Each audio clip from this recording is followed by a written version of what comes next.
Uh, anyone have any problem from question 1 to 20? Anyone have any problem from question number 1 to 20?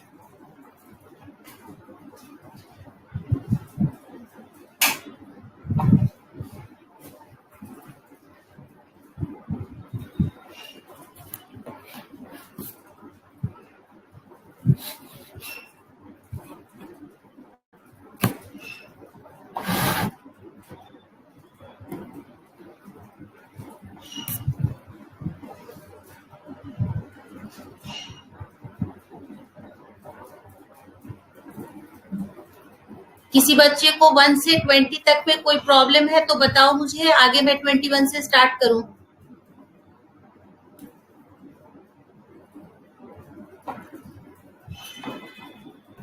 आज video बहुत खुला आ रहा है, पता नहीं क्यों।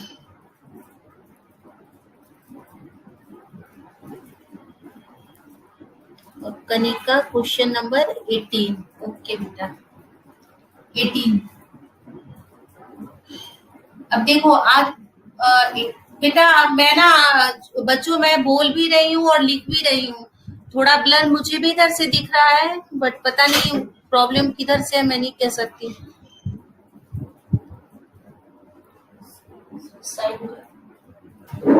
18 क्वेश्चन कर रही हूँ मैं, है ना।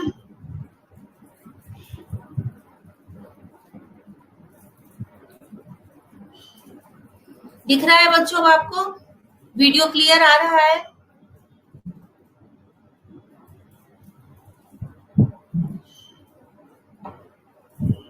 ओके देखो 18 क्वेश्चन में कह रहा है a 1.5 meter tall boy is standing at some distance away from a 30 meter high building। अब सपोज करो एक ये 30 मीटर हाई बिल्डिंग है, ए बी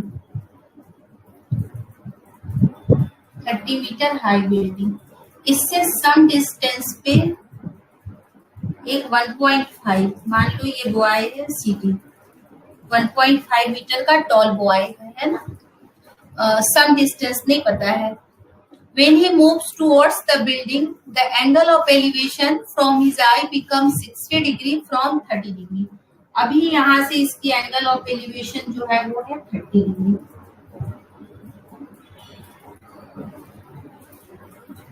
और जब ये मूव करता है, when he moves towards the building, then angle of elevation from his eye becomes 60 degree। Suppose करो इतनी दूर तक मूव कर गया ये, तो यहाँ से इसकी एंगल ऑफ एलिवेशन हो गई 60 डिग्री। अब क्या निकालना है इसमें? Find how much distance he covered towards the building. इसको मान लो सीडी है ना, तो ये यही बॉय है, यहाँ आ गया है, सपोज करो इसको EF मान लो, तो ये वाली डिस्टेंस हमें फाइंड करनी है बच्चों, ये x, ठीक है ना। अब देखो यहाँ पे ट्रायंगल दो बन रहे हैं, एक ये वाला ट्रायंगल और एक ये वाला ट्रायंगल, तो इस पूरी डिस्टेंस को भी कुछ न कुछ सपोज करना होगा, ठीक है ना। ये भी पूरी डिस्टेंस को हम सपोज कर लेते हैं कुछ भी, और ऐसा करते हैं इसे x नहीं मानकर हम लोग इसको x मान लेते हैं, और क्या करेंगे इस पूरे में से इसको माइनस कर देंगे, इसको मैं जैसे मान लो y मान लेती हूँ, क्योंकि सब अननोन है इसमें, है ना। इससे फायदा क्या होगा बच्चों कि यहाँ से मैं इसको x को निकाल लूंगी, इधर 30 मिला हुआ है, ये x है तो ये भी x हो जाएगा, है ना। अभी सारे कर रहे हैं, F यहाँ भी मुझे पॉइंट चाहिए, इसको मान लेते हैं G, लिखते हैं लेट क्या है हमारा बिल्डिंग है ना, हाँ, let A B is a building, let A B is a building such that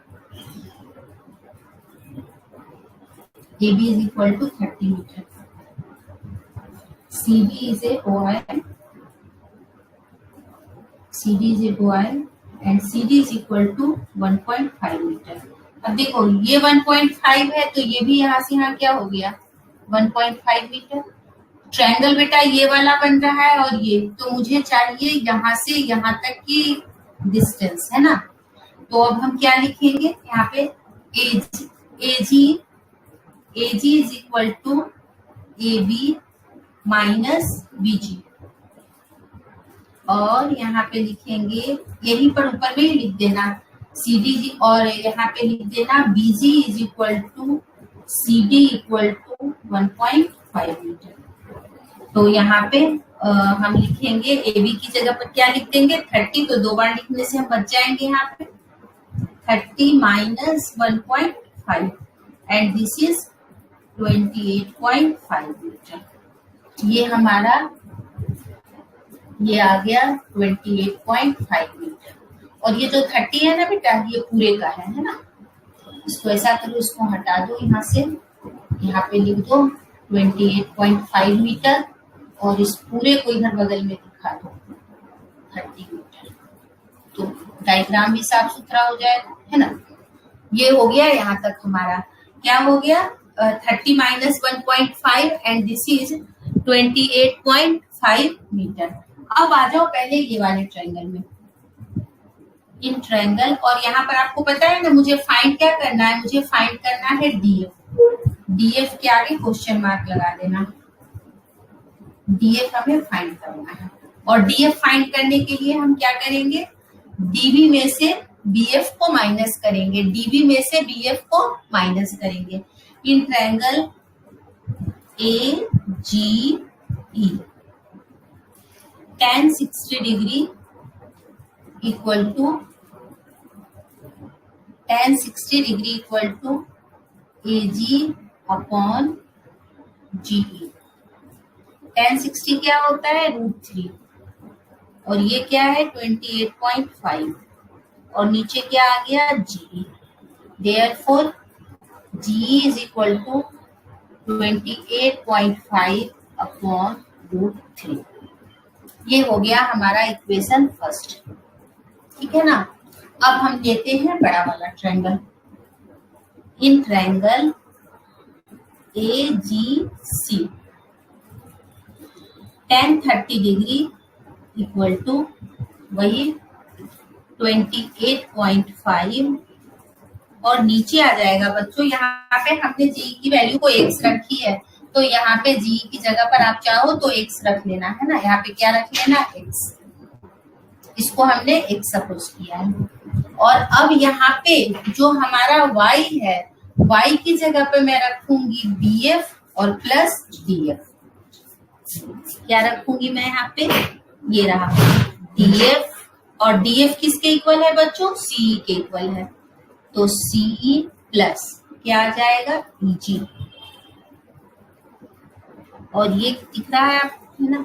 अब ये हो गया tan, ये हो गया this indicate 1/√3 equal to 28.5 upon, ये वाला डिस्टेंस तो हमें मालूम ही नहीं है तो इसको हम CE रहने देते हैं, और ये वाला जो डिस्टेंस है वो क्या है हमारा x प्लस x, ठीक है ना।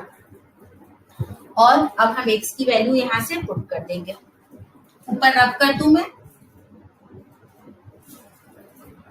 आज बिल्कुल ही ब्लर आ रहा है बच्चों, इधर से ही ब्लर दिख रहा है, मेरी साइड से ही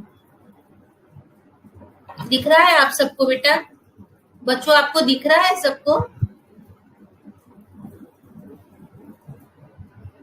ठीक है। अब मैं ये ऊपर वाला रब कर दूं, आपने कर लिया है ये वाला,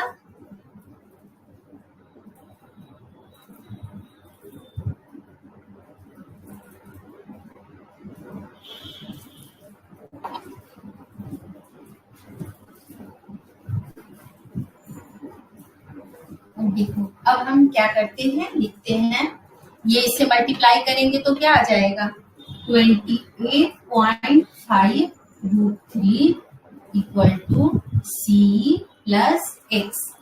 इसको इधर लाके माइनस कर देते हैं बच्चों, 28.5√3 minus x is equal to CE, और अब 28.5√3 माइनस x की जगह क्या रख देंगे 28.5 अपॉन √3 इक्वल टू CE, और यहाँ लिख देंगे फ्रॉम फर्स्ट। और अब ये LCM बच्चों √3 और ये इससे मल्टीप्लाई होके 3 हो जाएगा, 28.5 इंटू 3 माइनस 28.5, मैं मल्टीप्लाई नहीं करूंगी बच्चों, है ना, मैं मल्टीप्लाई नहीं करके इसको कॉमन ले लेती हूँ, तो 28.5 आ गया बाहर और यहाँ बच गया 3 - 1/√3 equal to CE. Therefore, CE is equal to 28.5 into 2/√3. मालूम है आपको कि डिनोमिनेटर में कभी भी हम रैशनलाइजेशन में नहीं रखते, ये दोनों मिलकर 3 हो गया और 3 से ये कैंसिल हो रहा है, 3 9 जा 27 और 3 5 जा 15, तो मेरे पास आ गया 5 2 जा 10 कैरी 1, 9 2 जा 18 और 1 19√3. तो ये हमारा, या तो आप 19√3 मीटर लिख लो बच्चों, और नहीं तो चाहो तो इसको 1.732 से इसे मल्टीप्लाई कर दो. आ गया समझ में कनिका? यही हमारा आंसर आ गया. This is our answer. ठीक है ना? आगे बताती हूँ, इसको नोट कर लो.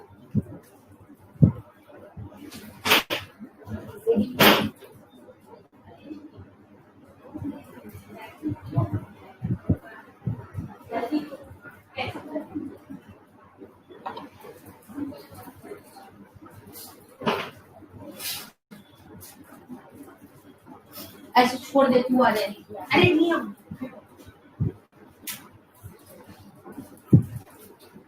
Done children?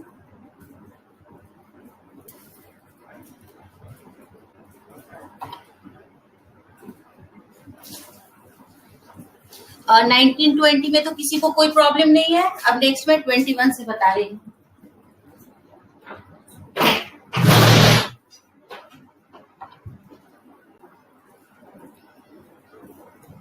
सबका हो गया ना?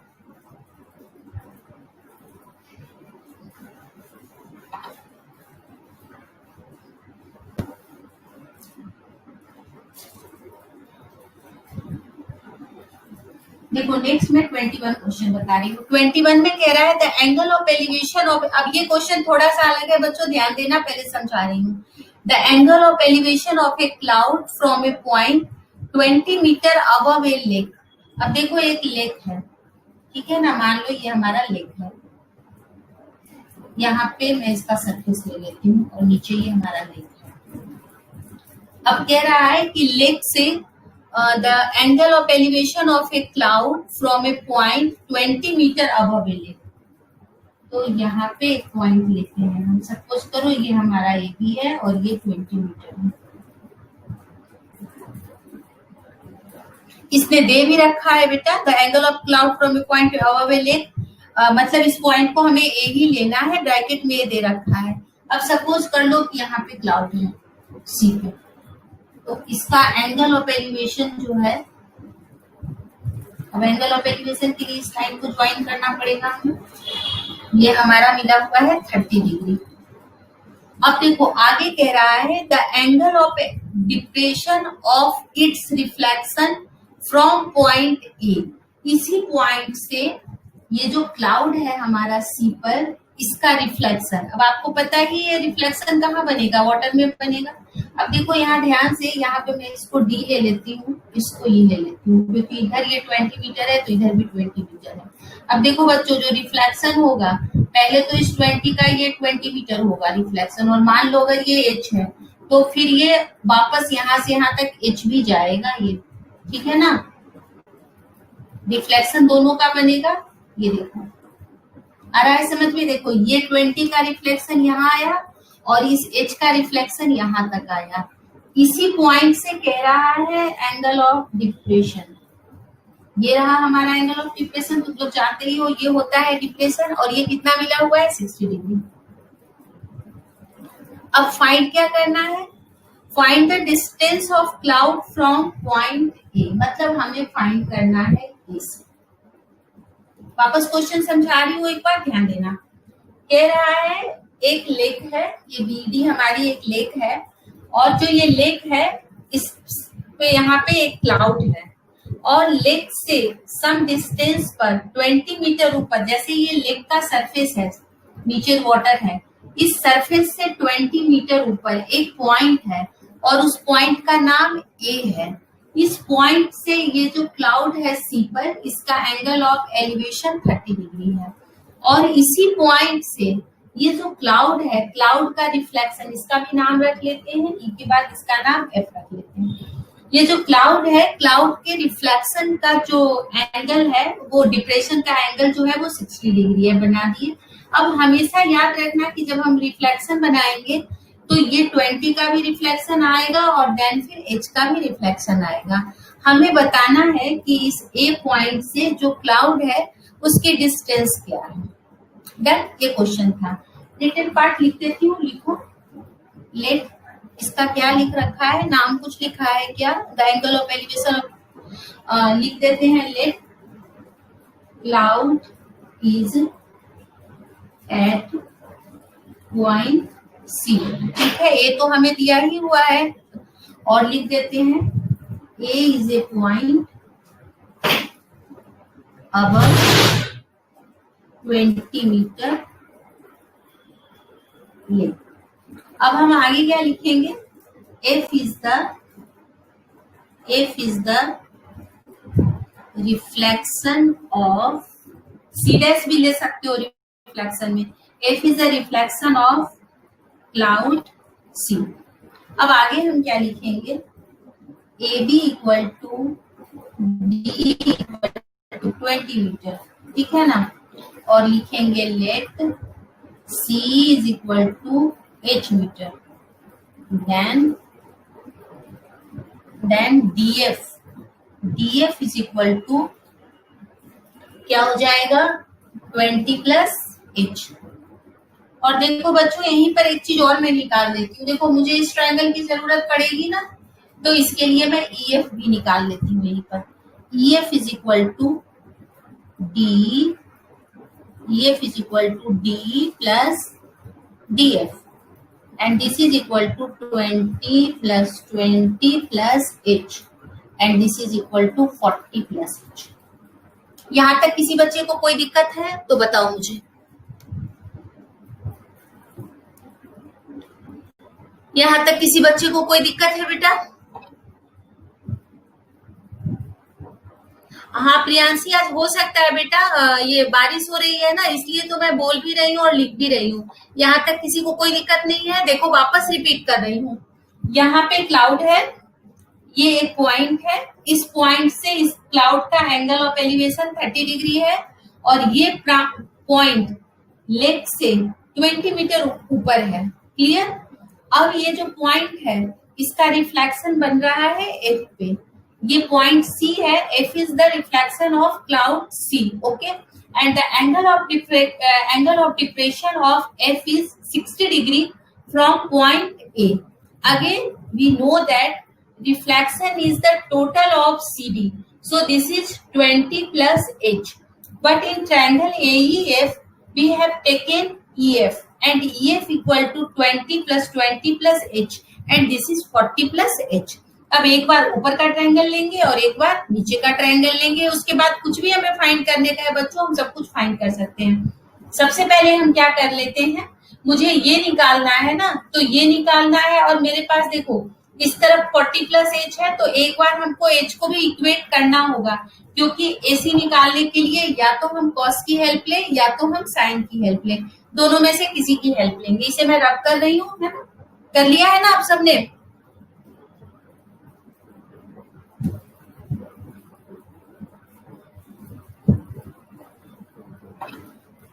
अब देखो, सबसे पहले मैं क्या कर रही हूँ, ये वाला ट्रायंगल ले रही हूँ, नीचे वाला। इन ट्रायंगल, या मैं पहले ऊपर ही ले लेती हूँ, ये छोटा है, देखो CEA। बेस की जरूरत होगी बच्चों, तो tan ले लेती हूँ, tan 30 डिग्री, और इसको मैं x मान लेती हूँ ताकि लिखने में इजी हो जाए। tan 30 degree is equal to h upon x। tan 30 होता है 1/√3 equal to h upon x, और किसी की भी वैल्यू निकाल सकते हैं। h इज इक्वल टू, या x निकाल लेते हैं, x is equal to √3h। जितनी कैलकुलेशन में आप कैसे भी बनाओ, आंसर सबका एक ही आएगा। सबका आंसर एक आएगा, कोई आंसर अलग नहीं होगा बेटा, लेकिन आपको जिसमें इजी लगे। जैसे यहाँ मुझे मल्टीप्लाई करने में इजी है तो मैं x is equal to h√3 ले ली और इसको 1 कर दी।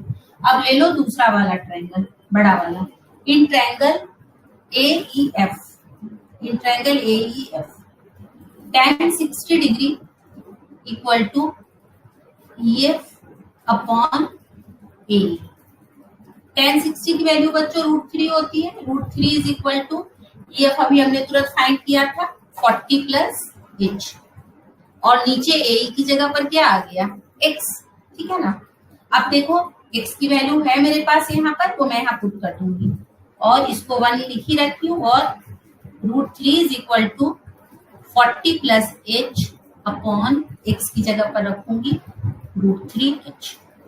दिस इंडिकेट क्रॉस मल्टीप्लाई होगा बच्चों, √3 into √3H and this is equal to 40 plus H। This indicate 3H और एक ही साथ इसको भी इधर माइनस ले आती हूँ, इज इक्वल टू 40, और therefore 2H is equal to 40, therefore H is equal to 40 upon 2 and this is 20। मिल गया मुझे H20 बच्चों। अब जब H20 मिल गया हमें, तब मैं क्या करूंगी, आराम से मैं AC को फाइंड कर लूंगी, है ना। अभी तो आपको इधर दिख रहा है, अगेन या ट्रायंगल तो हमने ले ही रखा है, फिर भी लिख लेते हैं in triangle AEC। In triangle AEC क्या ले लेंगे, sin 30 degree equal to H upon AC। sin 30 degree is equal to H upon AC।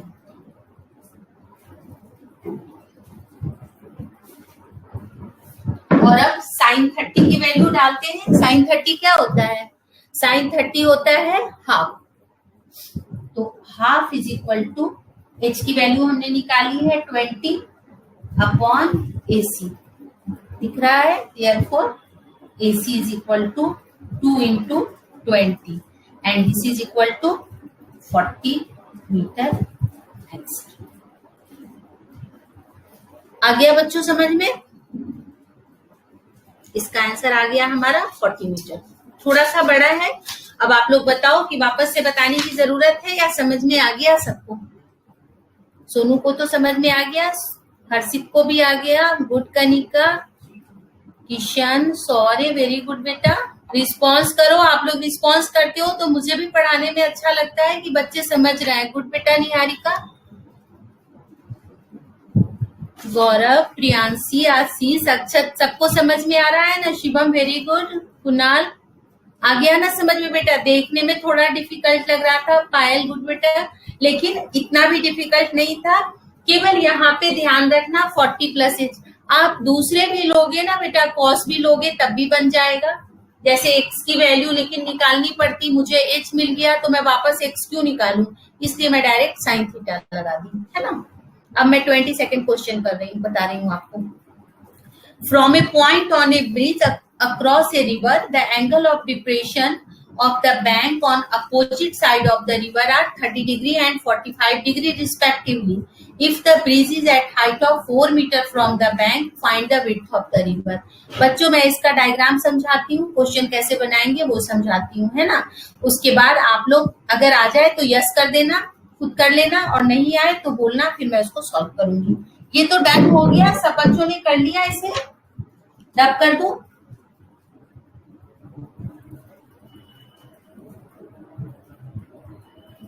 Done children?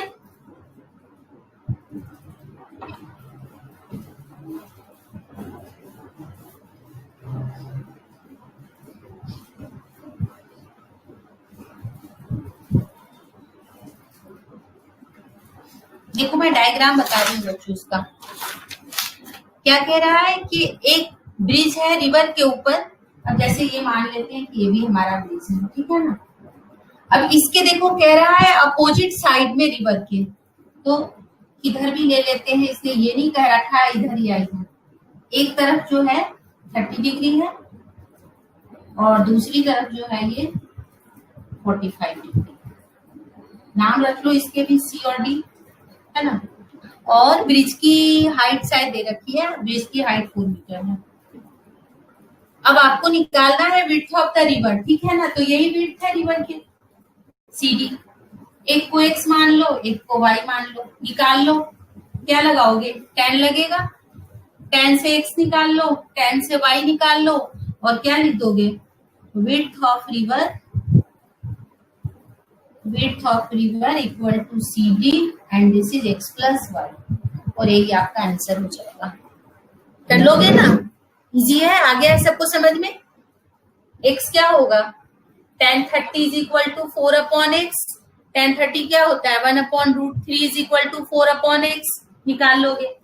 tan 45 ये तो बहुत इजी है बच्चों, tan 45 की वैल्यू 1 होती है, तो 1 is equal to 4 upon y, तो y इज इक्वल टू 4। तो इस तरह से y तो 4 ऐसे ही ओरली आ गया, उसके साथ में तुम्हारा रूट 3 भी आएगा, फिर दोनों को प्लस कर लेना, ये तुम्हारा आंसर हो गया। अब देखो 23rd, a person on the deck of the ship is 10 metre above the water level. अब इसको थोड़ा डायग्राम बनाते हैं, इसे रब कर दूं ना बच्चों, कर लोगे। अब है ये हमारा 23rd क्वेश्चन। 23rd में कह रहा है बच्चों फिर वाटर है ना, इस तरह से वाटर है, और क्या कह रहा है कि person on the deck of the ship is 10 metre. अब मान लो कोई भी यहाँ पर जैसे शिप है, शिप का डेक पर खड़ा है वो, इस तरह से सपोज करो, तो ये जो हाइट है बच्चों, इससे मुझे मतलब नहीं है, मुझे तो सिर्फ ये हाइट से मतलब है। ये जो हमारी हाइट है ये 10 मीटर है, सी लेवल से ये 10 मीटर ऊपर है, मान लो ये ए है और ये बी है। आगे क्या कह रहा है, above the water level he observe that the angle of elevation of the top of the hill is 60 degree and the angle of depression of the base is 30 degree. Then find the distance of the hill from the ship and height of the hill.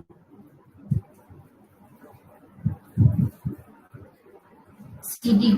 अब देखो यहाँ पे reflection की बात नहीं कर रहा बच्चों, बार बार देखो, ये जो कह रहा है, ये कह रहा है हमारा कि जो हमारा एंगल ऑफ जो एलिवेशन है शिप से, तो अब एंगल ऑफ एलिवेशन के लिए मुझे ये नहीं सोचना है कि मैं इसको ऊपर कहाँ ले जाऊं या नीचे कहाँ लाऊं, बस मुझे ये ध्यान रखना है कि कहाँ से एंगल ऑफ एलिवेशन है। तो अगर सपोज करो मेरा ए पॉइंट से एंगल ऑफ एलिवेशन है, ठीक है ना, अब ये जो हमारा हिल जो है वो पानी के अंदर तो कभी होगा नहीं, मतलब ये इधर तक ये नहीं है बेटा, ये जो हमारा जो सी लेवल जो है, मतलब ये सी लेवल से ऊपर है। जैसे आप लोग ज्योग्राफी में पढ़ते हो ना कि माउंटेन की जो हाइट है वो सी लेवल से इतना ऊपर है या सी लेवल से इतना नीचे है। तो सपोज करो ये, इसके लिए मुझे ऐसे मिलाना होगा इसको, तो ये कितना हो गया, ये हमें मिल रखा है एंगल ऑफ एलिवेशन 30 डिग्री, ठीक है ना।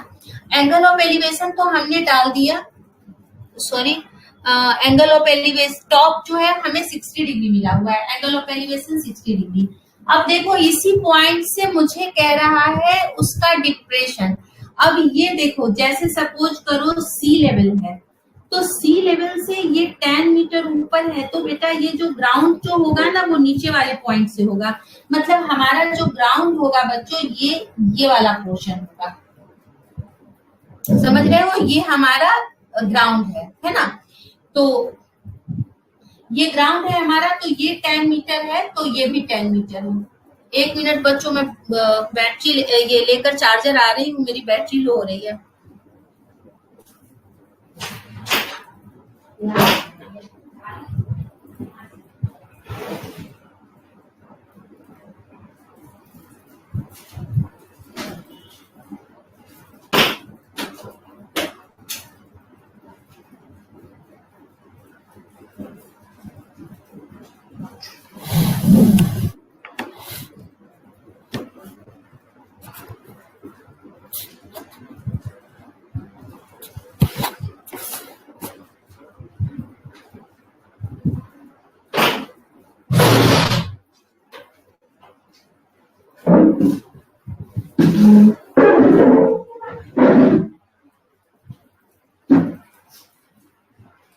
तो ये जैसे ये 10 मीटर है हमारा, तो ये भी हमारा 10 मीटर हो गया। अब जब हम इसका एंगल ऑफ डिप्रेशन बच्चों बनाएंगे तो एंगल ऑफ डिप्रेशन इस पॉइंट से इसके बेस का ये हो जाएगा।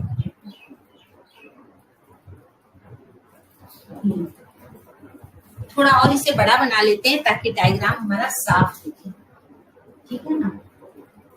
अब हम क्या करते हैं, ये 10 मीटर थोड़ा बड़ा ले लेते हैं ताकि इजीली हम डायग्राम को बना सकें। और ये हमारा कितना मिला हुआ है, 30 डिग्री। सबके नाम कर लेते हैं, ए बी सी डी, और ये हमारा। अब इस पे फाइंड क्या करना है ये देखिए हम, तो हमें जो फाइंड करना है, find the distance of the hill from the ship. Ship से मतलब ये वाला डिस्टेंस मुझे फाइंड करना है, इसको मैं x मान लेती हूँ। और क्या निकालना है इसमें, एंड हाइट ऑफ द हिल। अब हाइट जो है बेटा हिल की, ये तो 10 मीटर आएगा ही आएगा, और साथ में मुझे h ये फाइंड करना है, और टोटल जो हाइट हो जाएगी वो h + 10 हो जाएगी। आ गया समझ में? एक बार क्वेश्चन वापस रिपीट करूं।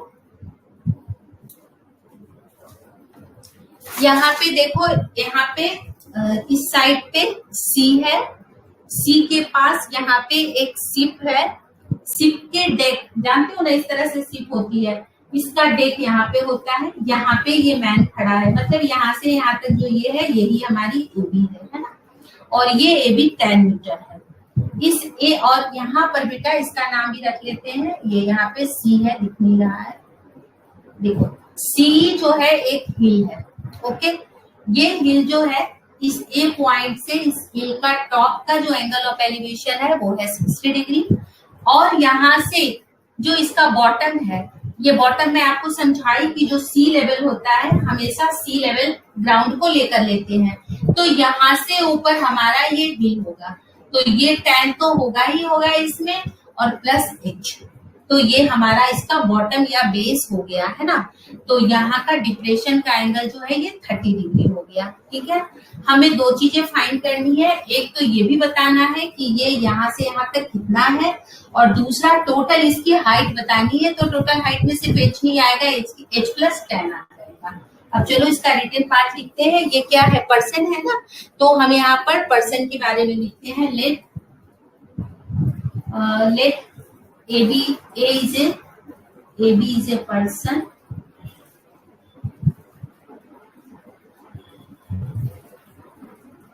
let AB is a person on deck of ship such that AB is equal to 10 metre. और यहीं पर साथ ही साथ लिख लेंगे C is a hill, let CD is equal to h meter and AB is equal to DE is equal to 10 metre, ठीक है ना। अब आगे हम लिख लेंगे let BE equal to x metre and this is equal to B is equal to 8 हो गया। अब हम दोनों ट्रायंगल को एक एक करके ले लेंगे। एक बार पहले ये ट्रायंगल लेते हैं। In triangle ADC tan 60 degree equal to h/x। tan 60 क्या होता है बच्चों, √3। √3 इज इक्वल टू h/x। अब दोनों निकालना है, h भी निकालना है, x भी निकालना है, किसी की भी वैल्यू हम रख लेते हैं, और h is equal to √3x। या हम x निकाल लेते हैं, तो इससे क्या हो जाएगा, हम इसमें वैल्यू पुट कर देंगे, और x is equal to h/√3, और इन दोनों का नाम रख लेते हैं 1। यहाँ तक किसी को कोई दिक्कत नहीं है? वापस से बताने की नीड है बच्चों? किसी बच्चे को कोई प्रॉब्लम है यहाँ तक? टेल मी चिल्ड्रेन, कि फिर से करूं? गुड। अब आगे इसको हम बनाते हैं। इधर अभी मैं करती हूँ, यहाँ पर हमारे पास स्पेस है बच्चों, है ना।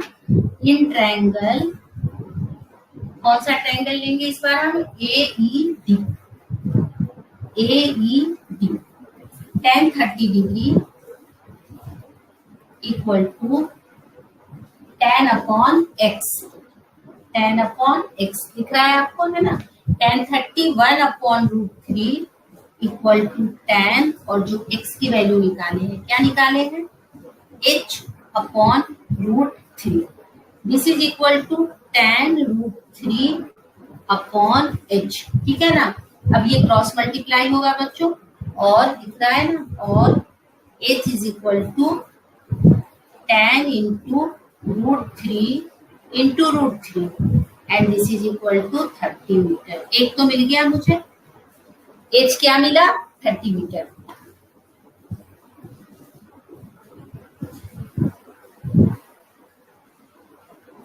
अब देखो h 30 मिल गया ना, तो पहले एक बार हम x फाइंड कर लेते हैं। x हमने क्या निकाला है? x is equal to h upon √3। तो ये क्या हो गया हमारा? 30 अपॉन √3। मल्टीप्लाई करेंगे, रैशनलाइज करेंगे इसको, तो ये दोनों से 3 और 10। x कितना मिल गया? 10 √3 मीटर। अब देख लो आंसर 1.732 मिला है इसमें या नहीं? अगर 1.732 मिला है बच्चों, तब तो हमें मल्टीप्लाई करना होगा। दे रखा है? नहीं दे रखा है। आंसर में चेक कर लो, बस यही हमारा आंसर हो जाएगा, 10 √3 मीटर, क्योंकि इसमें नहीं दे रखा है। अब हम निकाले height C। C is equal to h plus 10। h हमने कितना निकाला है? 30। तो 30 प्लस 10 दिस इज 40 मीटर। तो हमारी हाइट आ गई हिल की 40, और ये कितने डिस्टेंस पर है? तो ये डिस्टेंस पर है 10 √3 मीटर। सबको आ गया समझ में चिल्ड्रन? बेटा मैं तो अब आपको एक बार वापस बोल रही हूँ, बारिश बहुत तेज हो रही है, इसलिए हो सकता है कि नेटवर्क की प्रॉब्लम आ रही हो। बाकी बच्चे आपको दिख रहा है बोर्ड? किशन के अलावा और बच्चे आपको बोर्ड दिख रहा है बेटा आप लोगों को?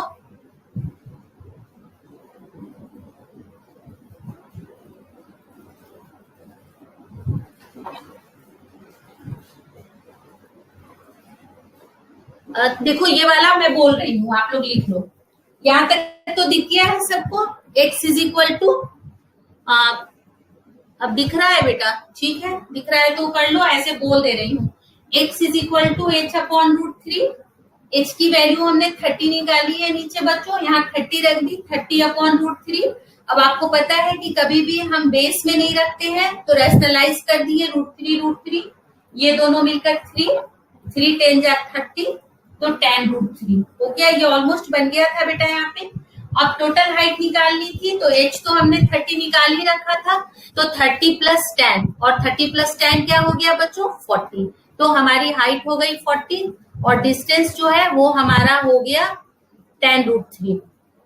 ठीक है ना? कर लिया आप सबने? कर लो तो बोलो, फिर नेक्स्ट क्वेश्चन बताती हूँ।